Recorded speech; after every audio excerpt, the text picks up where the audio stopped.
Hello mga kayayan! Magandang araw sa inyo! Papasyal muna ng kaunti ang Aklan family. Late birthday celebration nga din pala ito ni Elise.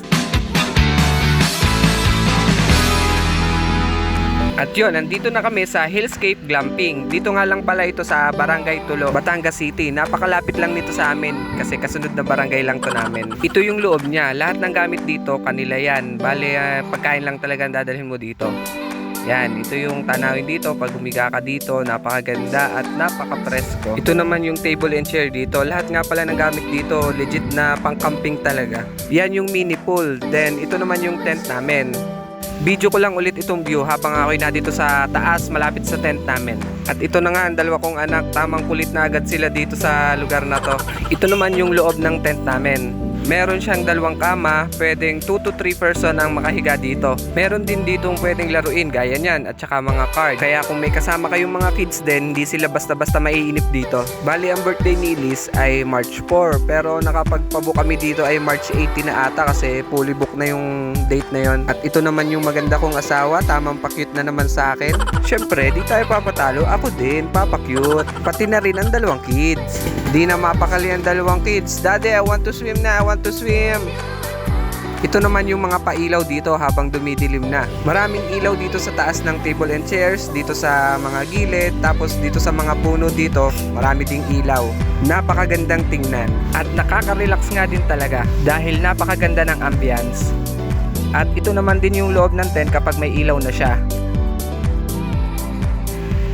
Nagluto nga din pala ako ng konting fries para sa konting food trip ng aking mga anak.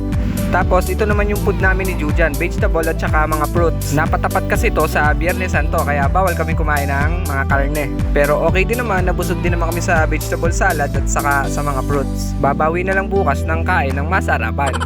After naman namin kumain ng dinner, meron din ditong mini projector na pwede kang manood sa labas like YouTube, Netflix, kaya yan, nanood yung dalawa kong kids. Habang nanonood yung dalawang kids, tuloy pa din kami ng kain ni Jujan kasi may mga tira pa para hindi din sayang. Si Elise naman habang nanonood gusto pang maglaro din. Pero nung nalalim na ang gabi, pumasok na kami sa kwarto at doon na kami nagsundo ng paglalaro. Laro-laro lang hanggang sa makaramdam na ng antok ang mga kids. Kaya nung napatulog na namin ang mga kids, lumabas ulit kami ni Jujan sa labas. Ito nga pala ang unang first time na nakainuman ako ni Jujan. Tapos habang nainom kami, naisipan namin manood na din kami ng movie sa Netflix. Pero isang Smirnoff lang naman ang nainom ko dyan. Iisang bote pa lang, liyo na agad. Napakahinang nilalang. At nung matapos na kami, tamang antok na din kaya it's time to sleep. At nung magising kami nung umaga, naisipan ko mag-telescope. Baka magkikita ako ng unggoy sa puno. O baka naman yung unggoy ang nagte-telescope. Mag-init muna ako ng tubig para sa inumin naming Milo ni Jujan. Tara, almusal tayo. Napakasarap mag-almusal sa ganitong lugar. Yung may nakikita kang magandang tanawin bawat higop mo ng Milo. Magluto nga din pala ako ng sausage para sa aming pangalawang almusal.